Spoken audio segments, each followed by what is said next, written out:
Ryan, ano ang kasalukuyang level ng tubig sa La Mesa Dam at ano-anong lugar ang posibleng maapektuhan kung aapaw ito? Monica, nasa 79.70 meters ang level ng tubig ngayon sa La Mesa Dam at nasa alert level 3 yan. Base yan sa pinakahuling ulat kaninang alas 4 ng hapon ngayong araw ng Biyernes. Kaya ang Quezon City Government nagbabala sa ating mga kababayan na malapit doon sa Tulyahan River at nasa mga mabababang lugar. Pasado alas 2 ng hapon nang maglabas ng yellow warning ang Quezon City Government.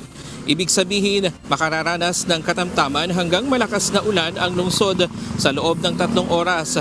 Isa sa posibleng maidulot ng pag-ulan ang pagtaas ng pag-apaw ng La Mesa Dam. Kaya pinag-iingat ang mga residente ng Fairview, Forest Hills Subdivision, Quirino Highway at San Bartolome sa pagbaha. Samantala, nasa 12.30 meters naman ang water level sa Marikina River. Sa kasalukuyan, wala namang nakataas na alert level dito. Ang Quirino o Tulyahan River ay nasa 37.90 meters ang water level at wala ring alert level. Ngunit ang San Juan River nasa 12.30 meters ang tubig at nasa alert level 1 ito. Dahil dito, pinayuhan ding maging alerto ang mga residenteng nasa Lourdes, Santo Domingo, Santol, Talayan, Rojas, Tatalon, Kalusugan, Doña Imelda at Damayang Lagi dahil sa posible ring maapektuhan ng pagtaas ng tubig.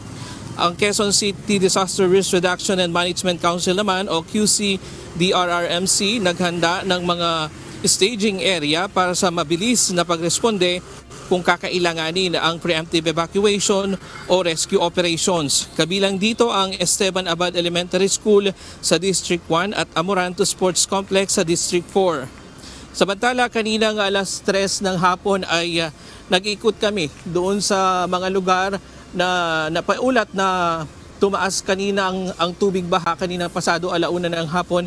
Kabilang yan ang Rojas o Barangay Rojas sa Gumamela Street, sa G. Araneta, NS Amoranto, corner NS Amoranto at dito sa Barangay Del Monte ay humupa na ang baha at maging yung ilog dito sa katabing ng barangay nito ay humupa na rin ang baha.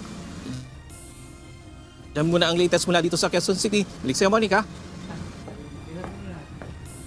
Maraming salamat.